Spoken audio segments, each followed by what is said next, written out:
Planning on taking on the Emerald Lake hike and Rocky Mountain National Park? I got you covered for everything you need to know. Hey there, I'm Alex from Alex on the Map, and I've been to over 30 national parks, including Rocky Mountain several times. This was the first hike I ever took on in the park, and I can tell you it is pretty amazing. There is a reason why it is so popular. It's pretty incredible. So you're going to want to make sure to add this to your itinerary. And while the hike itself is not too difficult, you are dealing with the complicated reservation system that Rocky Mountain National Park has, and as well as you're fighting for those parking spots. Let's be honest, it is probably the most popular hike in the park. This guide will cover everything you need to know about hiking there, as well as some information to help you beat those crowds. One quick tip before we get started though, is hiking this hike in the fall is absolutely lovely. So even if you aren't visiting in those prime months of July and August, know that the fall is equally as wonderful on Rocky Mountain. Alright, let's get into some quick stats. The hike has a distance of 3.2 miles. I would rate it as a moderate hike. It's not incredibly easy, but it's definitely doable. You have an elevation gain of about 702 feet, and I would budget about an hour and a half on the trail, maybe even a little bit longer. Alright, let's dive into how you hike this hike. First of all, let's talk about getting to the trailhead and the reservation system that has been required. And I highly recommend you check out my video on Rocky Mountain National Park reservations, just so you have a frame of reference before you go into this hike feeling unprepared about that. You will need a reservation if you are planning on visiting in between the months of May and October of this year, and from the time period of 5 a.m. in the morning, I know, to 6 o'clock at night. The trailhead for this is located in the Bear Lake Road corridor, which is why a reservation is required. So again, familiarizing yourself with that reservation system is going to help you a lot when it comes to parking and bringing your own car in. There's also a shuttle to get to this trailhead, so I definitely recommend, again, you check out my upcoming video on the Rocky Mountain National Park shuttle system. That'll make it a lot easier for you to understand if that's the way you plan on getting to the trailhead. If you are planning on bringing your own car, I highly recommend you opt for an earlier time slot in that reservation system, maybe even the 5 a.m. one, just because it is so difficult to get parking at this trailhead. The trailhead for this starts at the Bear Lake area, so the parking lot there is at the very end of this. Another thing to keep in mind too is if you are not used to Colorado's altitude, then you're going to want to take this hike very slowly. Bring plenty of water, and if you're starting to feel sick, then that's a good sign to turn around. This hike already starts at an elevation of 9,475 feet, which is high. It's pretty high. The first stop you'll see on this hike is this beautiful little lake called Nymph Lake. It's only about half a mile down the trail, so if you have young kids, this could be a great option for them as well. It's also a beautiful spot to take photos, in my opinion. You're going to keep going until you hit Dream Lake, which is about a mile into your hike. And to be honest, I almost enjoy the view from Dream Lake a little bit more than I do from Emerald Lake. I think the backdrop is just more dramatic in a way because you aren't up so close to the mountains. But to each their own. I mean, Emerald Lake is gorgeous, so just keep in mind that if you do feel like turning back at this point, that's totally fine. You will have seen a gorgeous lake in a beautiful national park. This is also a great spot to take a break, have your lunch or early breakfast, depending how early you've gotten there. The final push to Emerald Lake is the hardest part of the hike. You're gonna start gaining some elevation and you're gonna start feeling it if you're not used to that altitude. I hiked this in May, and to be honest, there was a ton of snow on the ground, which made it a lot harder than it would be during the summer months. Also, if you aren't used to hiking, some trekking poles might be useful at this point because it's just gonna give you that little extra power you need to get up. Once you've hit about 1.8 miles, you're going to walk out and see Emerald Lake itself. It is really beautiful. I can't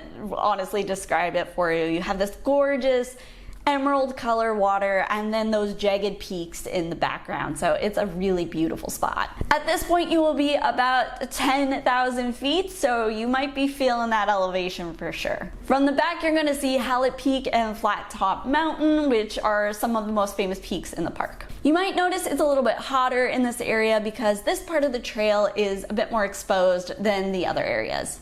So your sun protection is always a good idea, especially when you are high in the Rockies like that. It's always a good idea to pack layers as well, because once you get up there it might feel a little bit chillier. And if you are hiking this in the afternoon, you have to be very aware of thunderstorms. They like to come in during this time of the day. Fun fact about this hike too is that you can still visit even in winter. It is open and available, but you're going to want to bring your micro spikes and make sure that you're fully bundled up and everything. Winter hiking is a whole different scenario. Once you are done at your time at Emerald Lake, you're going to turn back and go back the same way you came. If you've started early, you're going to notice how much busier the trail has gotten since you arrived. Alright, here are some tips I've found helpful for hiking Emerald Lake and Rocky Mountain. First and foremost, if you can go in the middle of the week, this is definitely the best option. Even with the reservation system, it can be a bit of a challenge finding that parking spot if you are taking your own car.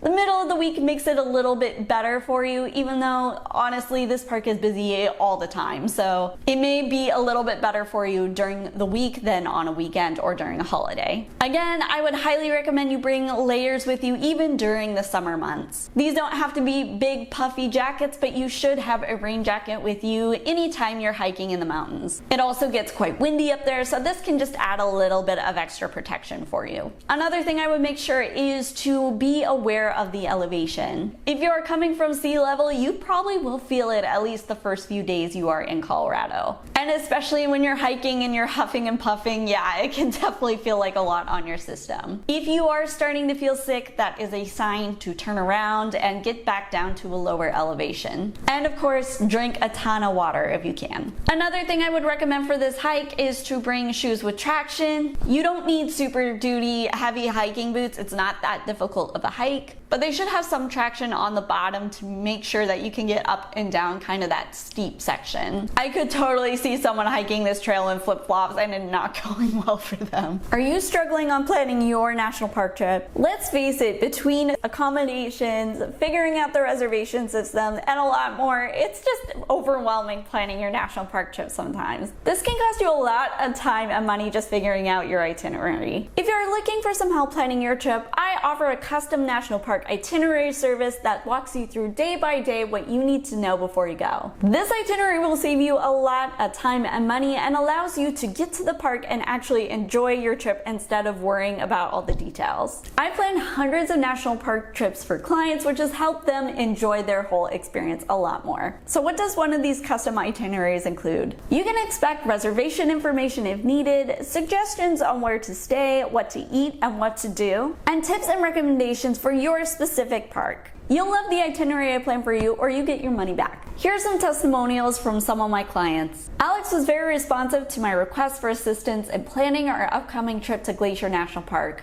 We were unfamiliar with the park, and it was helpful to get specific recommendations of where to stay, eat, and what to do while we're out there to make the most of our vacation from Barbara. Alex was more than prompt in responding to my request for an itinerary. Her selections fit perfectly with the criteria I requested. She's been great about following up and making sure that our needs are met. From Samantha. If you're interested in this, I offer a 15-minute consultation call for free where you can tell me about your concerns for your national park trip, and I can give you more information on how I can help you.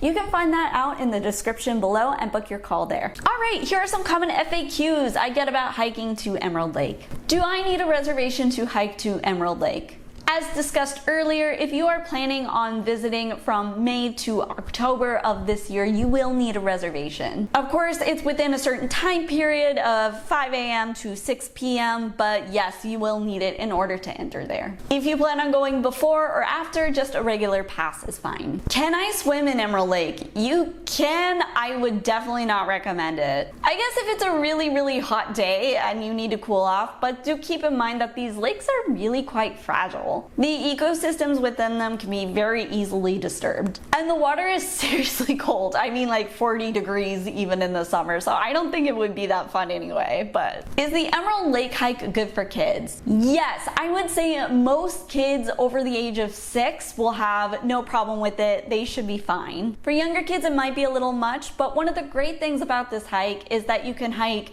half a mile and go see Nymph Lake, or a full mile and go see Dream Lake, which are equally pretty in my opinion. There are also good stopping points along the way if you're determined to finish and do the full hike, so there's plenty of opportunities to rest. Can I bring my dog with me on the Emerald Lake hike? Unfortunately no, unless they are a trained service animal, they are not allowed on the trails at Rocky Mountain. I hope this has helped you plan your hike to Emerald Lake in Rocky Mountain National Park.